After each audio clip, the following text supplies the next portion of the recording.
And so Pastor Chris talked about gas. So if you were here, I know some of the band members were here, he talked about his story with margin and gas, and he admitted very pridefully, let me just say, that he gets gas, his gas tank stays pretty much full, right? But I'm the person who runs on margin, and that doesn't run on margin, and I have my gas tank on empty, right?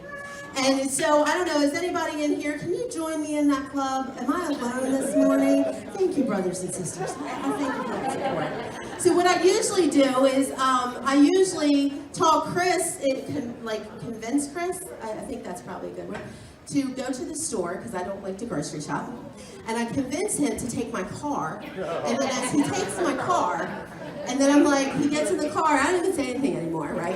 He gets in the car and it's on E. And he's like, oh! And so that's how I get my car filled up. And so we talk through in his life.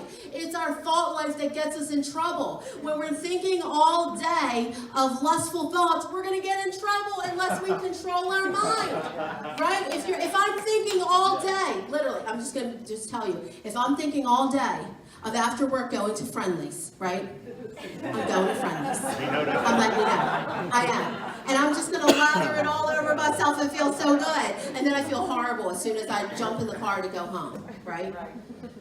The fact is, it's whatever our thoughts are is what we become. It's so powerful, church, to realize that there is power in our mind. So the opposite is good. So the Bible says, whatever is pure, whatever is holy, whatever is good report, those are the things that we think on. Think of the good things. So get our minds on track. What I need, right? That attitude gets us in trouble, right? I wonder how many people say, I deserve it. I deserve the shoes, right? Like, to me, like, I walk in the store, I'm like, yeah, man, they're on sale, $19.99, I deserve it. There's a lot of things we can justify by I deserve, right? It's only one time. It's never just one time. That's such a lie. It's never one time, right? Here's another thought. That will never happen to me. I sat down with a teenager, and he was going off to college, and he's telling me all these things, and he says to me multiple times in the conversation, you know what? It's not going to happen to me, right? We're, almost 4 or 5 months into college. It happened to him. Literally happened to him. When we think we're above reproach, or when we think that, we have this entitlement and all of this kind of attitude, let me just tell you something. We fall in the right place. So actually, it's not hurting anyone. It's no big deal. Guess what? The more donuts I eat, the more ice cream I eat, it's going to affect my daughter because she's not going to have me here. Like, honestly, anything that we do affects people around us. Someone's paying the price for the things that you're tempted with, right? It's not like I'm a pastor or anything.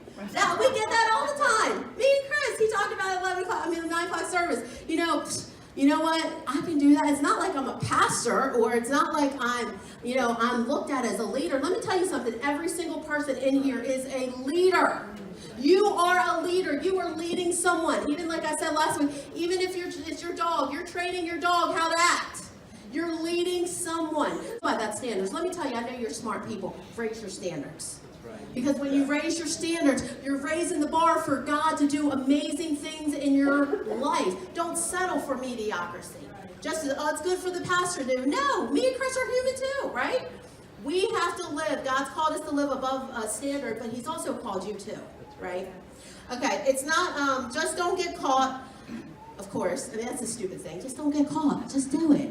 Just cheat on your taxes. You're not going to get caught. It's not a big deal. It's only for a little while, and business is business. Let me talk to you business owners out here. We don't hang up our hats when we leave church. You take your morals and your standards into your business, and God will bless you tenfold. When you treat people with dignity and honor, not just because you treat the church people good, but you treat everyone good, let me tell you something, God's going to bless you extremely. And what